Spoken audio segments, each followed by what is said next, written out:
ইফালে শিৱসাগৰত আৰু এজন যুৱকক আটক আৰক্ষীৰ আলফা স্বাধীনৰ সৈতে সম্পৰ্ক থকাৰ সন্দেহত আটক কৰা হৈছে যুৱকজনক কোঁৱৰপুৰৰ বিক্ৰমপুৰ চাৰিআলিৰ পৰা আটক দীপু দুৱাৰা নামৰ যুৱকজনক আৰক্ষীৰ গুলীত আহত পল্লৱজ্যোতি গগৈৰ সৈতে সম্পৰ্ক থকাৰ সন্দেহতে আৰক্ষী আটক কৰিছে দীপু দুৱাৰাক দেওবাৰে হাতীগাঁৱৰ পৰা আৰক্ষীয়ে আটক কৰিছিল দীপ লাহন নামৰ আন এজনক আলফা স্বাধীনৰ সৈতে সম্পৰ্ক থকাৰ সন্দেহতে আন এজন যুৱকক আৰক্ষীয়ে আটক কৰিছে শিৱসাগৰত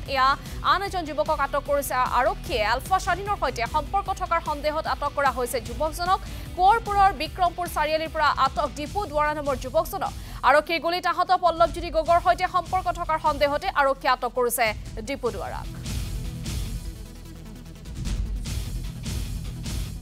মই ভয় কৰিছোঁ কিয় নকৰিম ভয় কাৰণ মানুহজন নিৰ্দোষী মানুহজনক তেনেকৈ ৰাতি উঠাই লৈ আহি মানুহজনক এনেকৈ শাস্তি দিছে যিহেতু দিনটো গাড়ী চলাই আহিছিলে গাড়ী চলাই ৰাতি শুবৰ সময়ত 11টা বজাত লৈ আহিছে তেওঁক নিৰ্দোষী মানুহজনক